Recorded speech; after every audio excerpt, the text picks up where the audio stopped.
welcome to another video. Today I'm going to be discussing what the best exercise order is for your training program and just generally the fundamental training principles around exercise order so you can make the best training program for you and start implementing the right way of training so you can achieve the goal you're after.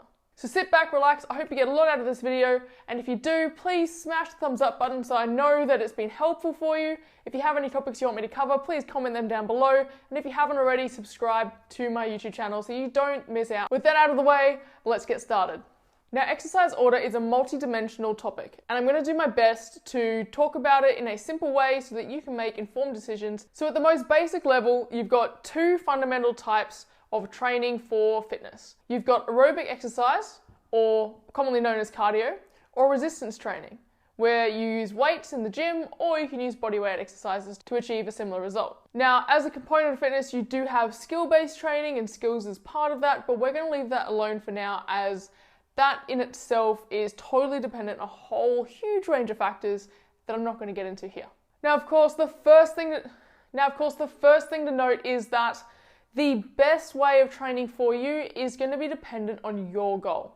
So you should be putting whatever relates to your personal goal first as the priority as needed. Now that is pretty vague, so let me get into it a bit more now for you. So if you're training for a marathon, your focus is going to be aerobic exercise and doing different types of cardio-based training. That way you're challenging your cardiovascular system and increasing your muscular endurance so that you're able to complete the event. Whereas if you're looking to build muscle or strength, then you're definitely going to be wanting to emphasize weights over cardiovascular exercise. And if you're looking to burn fat, you're also wanting to use a combination of both of these or focus on weight training. Now you can split your training sessions into aerobic exercise focus and resistance training focus. And this is a great way of balancing your days and maybe using active recovery days or lower intensity days and higher intensity days. But you can also combine your training, and that's what we're going to go over today. There's also the argument about whether you should train fasted cardio in the morning, whether weights is better in the morning, whether they're better at night, what is going to give you the most optimal result. And to be truthful, the one that is going to give you the most optimal result is the one that you can stick to. So make your workouts, whatever they may be, work for you in your lifestyle. If they don't fit easily into your day-to-day life, I pretty much guarantee you're not going to stick with them. So for me, that's training really early in the morning. It's the first thing I do, and I'm looking after my health first, and it means that I've already been productive if everything else goes wrong in that day. There's no reason for me not to hit my session, and there's no way that someone's going to come between me and my session because it's that early. Most people aren't bothering me. So, as with the focus of my channel and the content I put out there, I'm going to assume that your goal is body composition or muscular strength based. So I'm going to outline the best way for you to structure your training around these goals in a gym setting. So the first thing you want to do is hit your compound exercises. And the heaviest one, the one that's going to take the most effort, should go first. This usually means bench press, squat, deadlift, overhead press, or any variation of those. This is usually your first movement, and that's because it takes the most effort. It uses the central nervous system to stimulate the muscle activation. It's going to wear out that central nervous system first. So if you do this later on when your muscles are worn out and you can't give your all to that lift, you're more likely to get injured. So by putting a compound exercise first, that's going to keep you safe, and it's also going to give you the most results.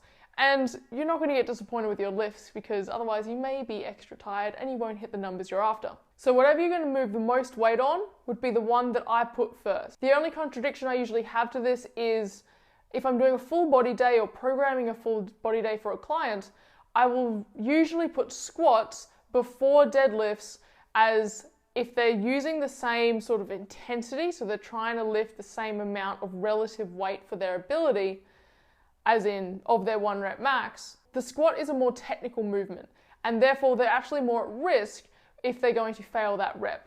So I would prefer they do squats first, even though it's not quite as heavy as they're likely to be able to move on a deadlift, because if you fail on the deadlift or you can't lift the weight, it's a lot safer for that rep to fail.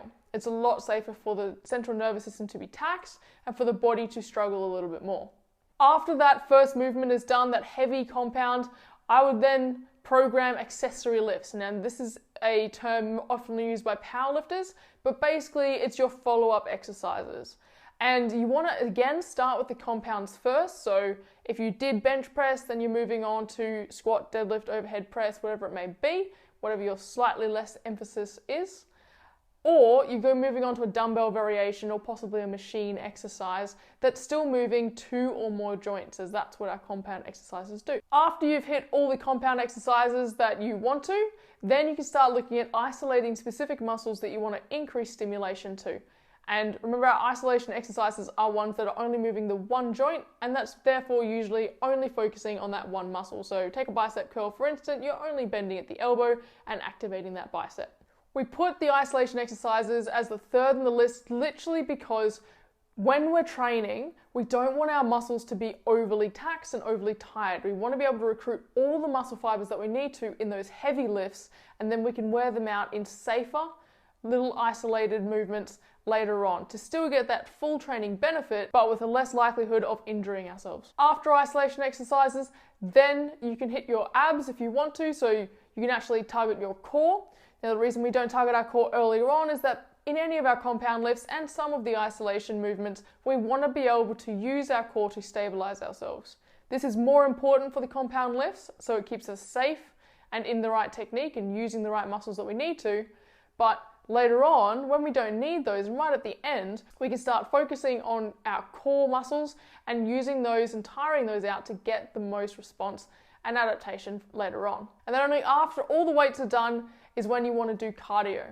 Because cardio is still going to fatigue your muscles and also drain your energy sources, so you're not going to be able to recruit the same amount of muscle fibers and have the same intensity afterwards. Adding cardio onto the end of a resistance training workout is really time efficient if you only want to be going to the gym once or twice, or alternatively, if you're doing a HIIT session, it's not going to impact on your resistance training or your session that has been developed around creating a certain adaptation in your body.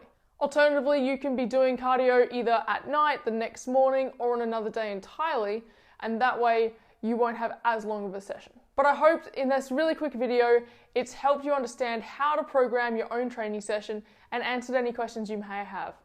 If I've missed anything or you have any further questions, please comment down below, or if there's a topic you want me to cover in greater detail or go into more detail about something in this video, please let me know below as well, and I'll make sure I make a video on that for you.